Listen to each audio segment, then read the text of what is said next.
السلام عليكم ورحمة الله تعالى وبركاته. اليوم إن شاء الله قلت نقدم لكم لابوش بطريقة مختلفة تجي جديدة، من كلاصة الشوكولا وموس شوكولا. تنتمنى تعجبكم وتجربوها. ما تبخلوش عليا بلي لايك وبلي كومونتير. نخليكم مع المقادير مع طريقة التحضير. بالنسبه لاجينواز غادي نستعملوا ليها 6 المعالق ديال الماء اللي يكون دافي، 3 المعالق ديال النشا، 6 المعالق ديال السكر حبيبات، 6 المعالق ديال الزيت، 3 المعالق ديال الدقيق، معلقه صغيره ديال الخميره كيماويه، ساشي فاني و4 البيضات. هنا وضعنا 4 البيضات في الضرب الكهربائي. غادي نضيفوا ليهم السكر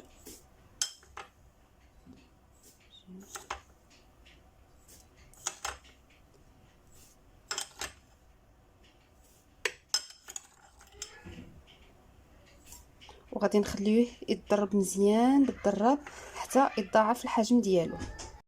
هنا بدا تيطلع البيض، غنضيفو داك السكر فاني وغنكملو التضراب. هنا طلع لنا البيض، لاحظتوا طلع البيض. غادي نضيفو 6 المعالق ديال الزيت،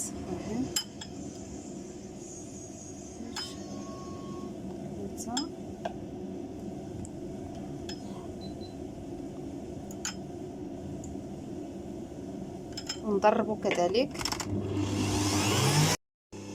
ونضيفو كذلك 6 معالق ديال الماء اللي قلت لكم يكون سخون.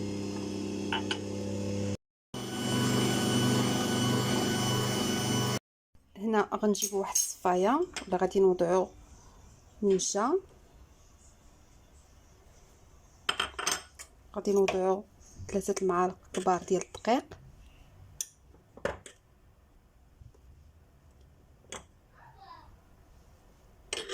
وغادي نوضعو ديك 4 معالق اولا معلقه صغيره عفوا ديال الخميره كيماويه. غنغربوا المكونات جيدا ونخلطوا من الفوق لتحت باش ما يطيحش لنا البيض اللي ضربنا. هنا خدينا واحد اللاطه واللي سرحنا فوقها ورق الطهي. العجينواز ديالنا تجي على هذا الشكل، تجي خفيفه العجين. غادي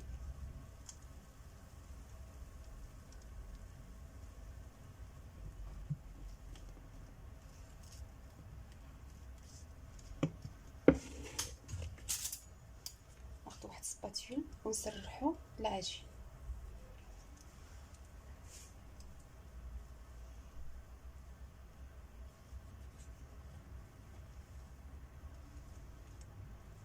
ما نحاولوش نوركو باش ما يطيحش لنا داك البيض.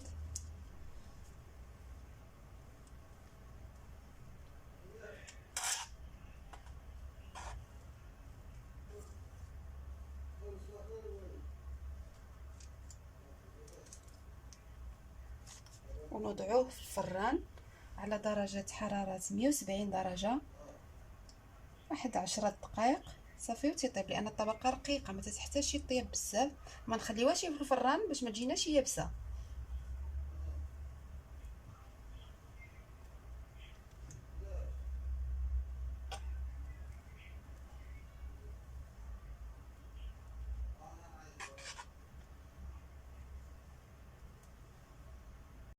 هنا عندنا نفس الجينواز اللي حضرت معكم، غير هي بلاصه 3 المغارف ديال النشا عوضتهم ب3 المغارف ديال الكاكاو.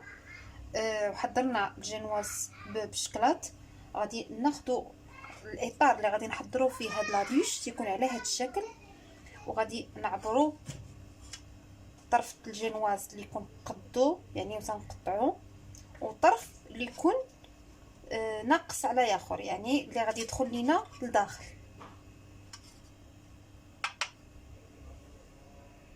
غادي نحضروا واحد الطبقه اللي غادي تجي مقرمشه فوق لا جينواز. غادي تكون فيها واحد 50 غرام ديال الفيتينغ، واحد 50 غرام ديال البخاليني، وتقريبا واحد 2 معالق كبار ديال الشكلاط ديال الدهن. سخنا ديك الشكلاطه الدهن، غادي نضيفوا ليها البخاليني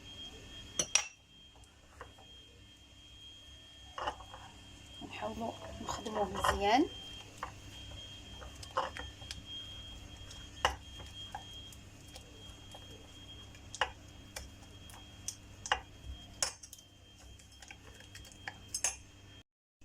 هنا غنضيفو فيتين.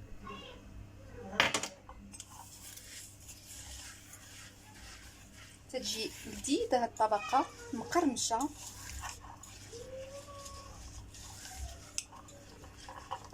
غنجيبو لا جينواز، غادي نيطاليوها على الطرف اللي خلينا كبير، يعني الطرف هذا اللي خلينا كبير هو اللي غنيطاليو فوقو هاد الطبقه مقرمشه.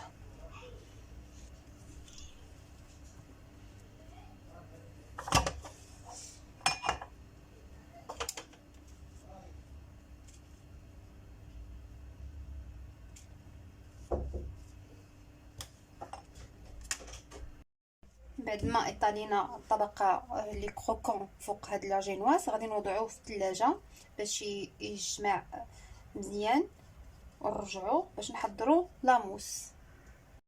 هنا ذوبنا 150 غرام ديال الشوكولاته السوداء من النوعيه الجيده. غادي نضيفوا ليها 100 غرام ديال الحليب اللي تيكون دافي شويه، نخلطو مزيان.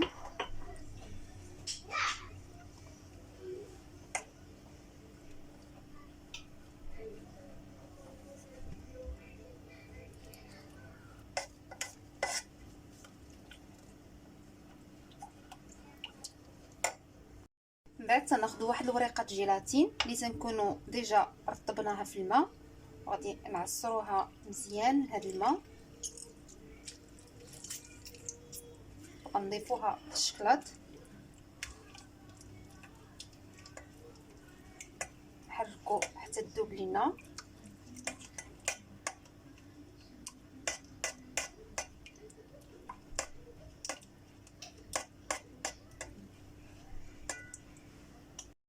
هنا عندنا 200 غرام ديال القشده الطريه، انا استعملت هذه وضعتها تبرد مزيان، ومن بعد دربناها حتى طلعت لنا على الشونتيي. تنخليوهاش يطلع مزيان، ولكن تنضربوها غير شويه سيمي مونطي. نبداو نضيفو شويه بشويه على الشكلاط،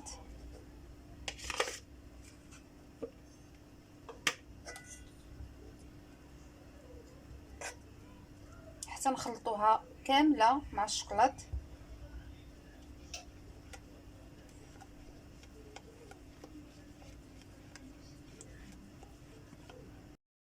لاموس شوكولا وجداد تتجي على هذا الشكل.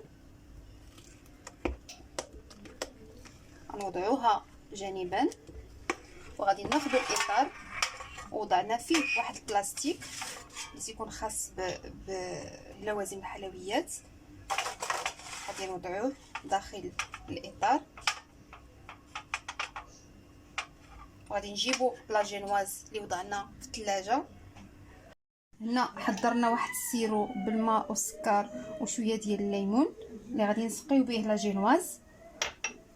كيف ما قلت لكم هنا القالب وضعنا فيه هذا باش يسهل علينا نزولوه. غادي نوضعوا نصف الكميه لاموس،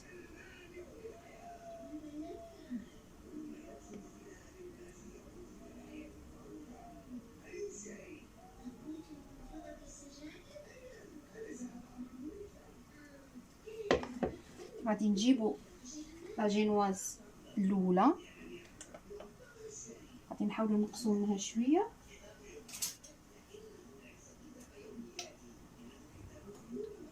ما خصهاش تبان مع الجناب.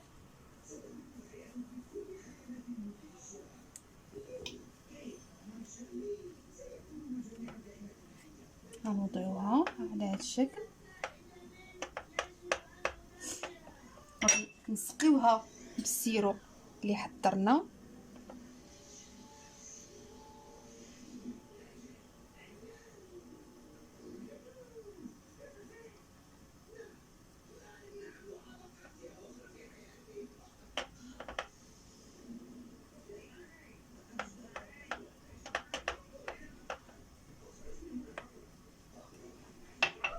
وغادي نوضعوا باقي الكميه طلاموس.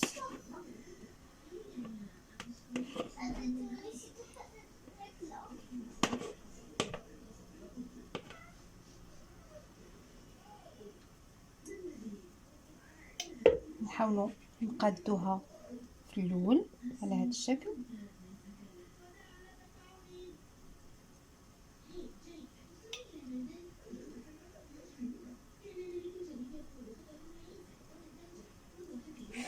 وغنجيبوا ديك الطبقه اللي حضرنا اللي فيها الكروكون وغادي نوضعوها من الفوق.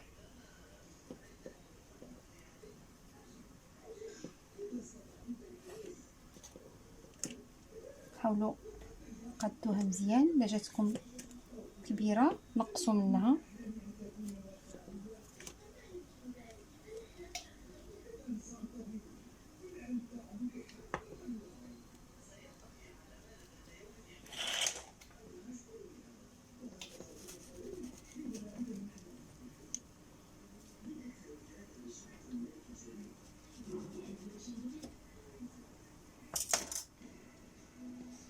نضغطوا عليها مزيان ونبدأوا مثل العمل.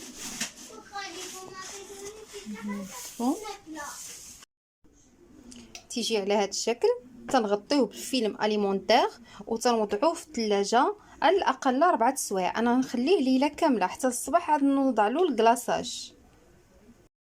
بالنسبه للكلاصاج اللي غنكلاصيو به هاد لابوش، عندنا غادي نستعملوا له هنا عندنا 50 غرام ديال بودره الكاكاو، عندنا 150 غرام ديال السكر حبيبات، 100 غرام ديال الماء، 3 الوريقات الجيلاتين اللي وضعناهم في الماء، و100 غرام ديال القشده طريه. غادي نوضعوا الماء والسكر والقشده الطريه في واحد الكاسرول فوق النار حتى يذوب داك السكر، ومن بعد غادي نضيفوا له لا بودر الكاكاو ونحركو مزيان ونضيفوا له وريقات الجيلاتين. ذوبنا السكر مع الماء ولا كريم، غنضيفوا له 50 غرام ديال الكاكاو، نحركو مزيان.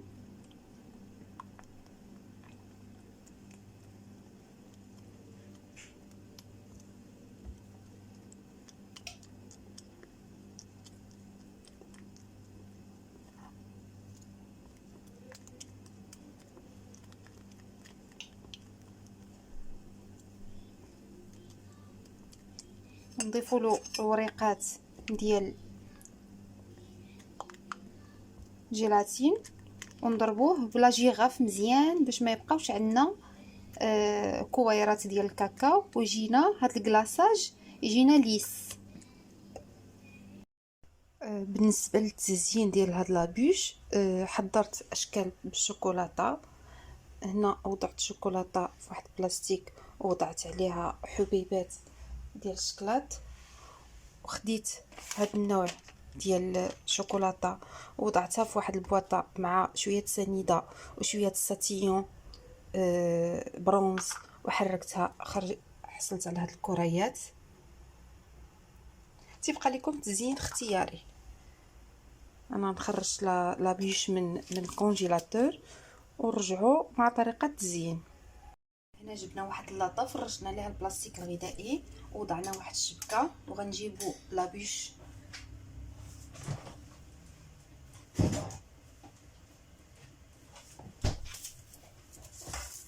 من المجمد، ونزولوا ليها بلاستيك الغذائي اللي غطيناها به جامده.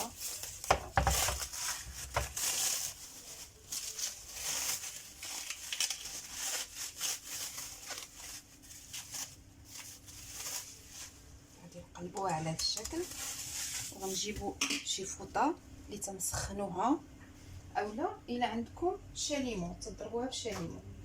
انا ما متوفرش عندي الشاليمو، غادي ندير غير فوطه سخونه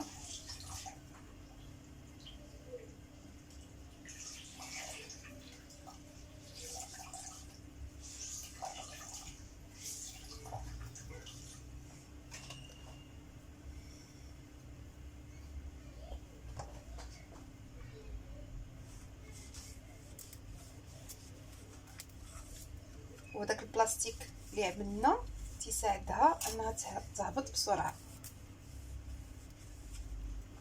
نديرو الجوانب.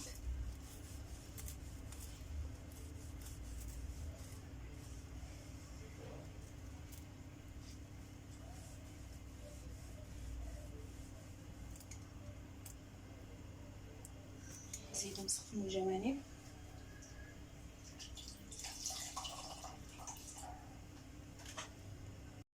على هذا الشكل زولناه.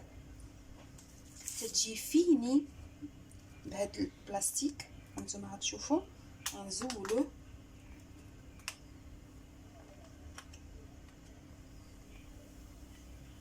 تتجي رائعه.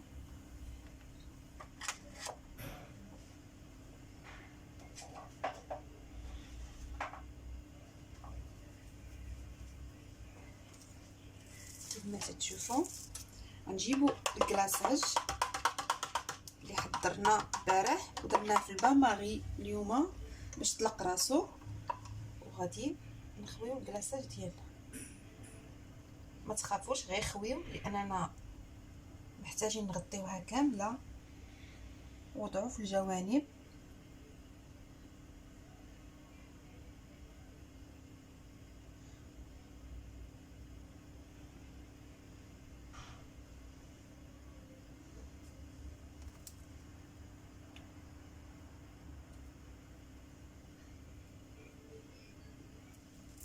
هو دغيا تيشبر راسو لان لابيش جامده. كيف ما لاحظتوا تنشوفوا الا باقي لينا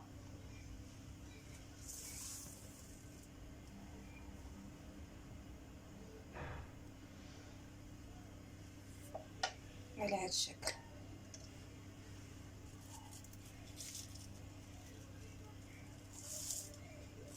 نخليوها تقبض راسها ونزولوا هاد البلاستيك. هاد البلاستيك تساعدنا نعاودو نجمعوا هاد الكلاصاج ونستعملوه مره اخرى، يعني تنجمعوه وتنعاودو نستعملوه.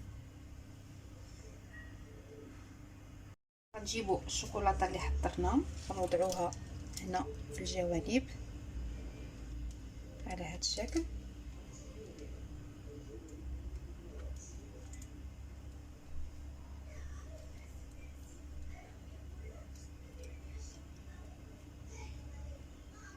نضغطوا عليها مزيان باش تشبر. وغادي نجيبوا كريات الساتيون، تنتمنى يكون واضح لكم الامر. كريات الساتيون، الشوكولاته اللي زينه عفوا بالساتيون، وغنوضعوه من الفوق.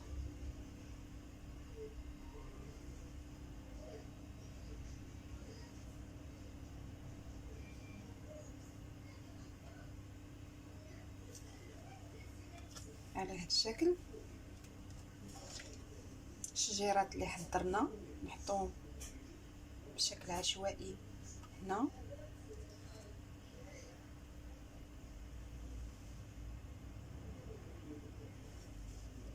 وهنا كنا استعملنا هاد الشكلاط دهنا على وريقات النعناع، خرجت لنا وريقات حتى هي غادي نوضعوها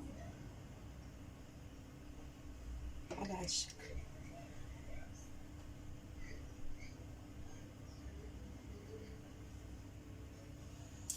تجي اشكال رائعه، تيجي المنظر ديالو جميل بزاف.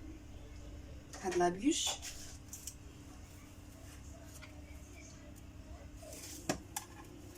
كيف ما تلاحظوا. نقرب لكم الكاميرا باش تشوفوا.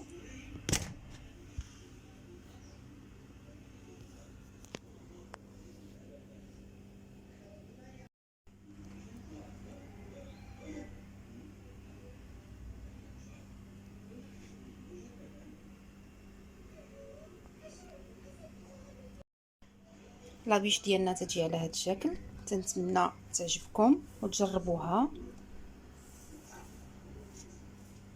تجي رائعه. ما تبخلوش عليا بلي لايك وبلي كومونتير، وتشتركوا في القناه باش يوصلكم اي جديد.